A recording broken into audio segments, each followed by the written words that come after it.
जय जिनेन मित्रों, Arihant motivation channel में आप सभी का स्वागत है। मित्रों, आज मैं आप सभी के लिए एक ऐसी कहानी लेकर आई हूँ जिसे सुनने के बाद आपका भगवान पर और अटूट विश्वास हो जाएगा। तो आइए सुनते हैं। एक अमीर आदमी था। उसने समुद्र में अकेले घूमने के लिए एक नाव बनवाई।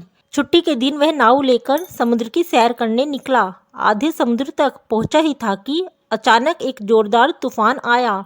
उसकी नाव पूरी तरह से तहस नहस हो गई, लेकिन वह लाइफ जैकेट की मदद से समुद्र में कूद गया।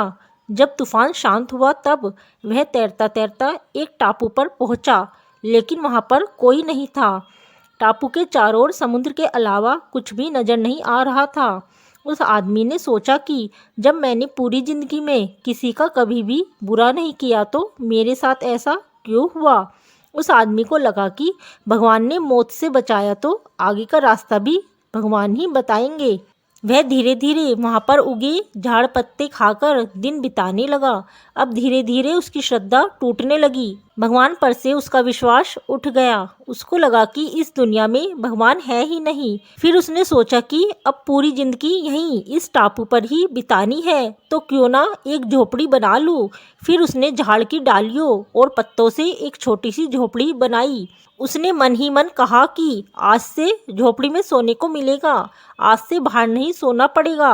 रात हुई ही थी कि अचानक मौसम बदला। बिजलियां और जोर से कड़कने लगी। तभी अचानक एक बिजली उस झोपड़ी पर आ गिरी और झोपड़ी धधकते हुए जलने लगी। यह देखकर वह आदमी टूट गया। आसपास की तरफ देखकर बोला, तू भगवान नहीं, तुझ में दया जैसा कुछ है ही नहीं, तू बहुत क्रूर है। वह व्यक्ति हताश होकर सर पर हाथ रखकर रो रहा था कि अचानक एक नाव टापू के पास आई। नाव से उतरकर दो आदमी बाहर आए और बोले कि हम तुम्हें बचाने आए हैं। दूर से इस वीरान टापू में जलता हुआ झोपड़ा देखा तो लगा कि कोई उस टापू पर मुसीबत में है। अगर तुम अपनी झोपड़ी नहीं जलाते तो हमें पता ही नहीं चलता कि टापू पर कोई है। उस आदमी की आंखों से आंसू गिरने लगे। उसने ईश्वर से माफ़ी मांगी और बोला कि मुझे क्या पता कि आपने मुझे बचाने के लिए मेरी झोपड़ी जलाई थी।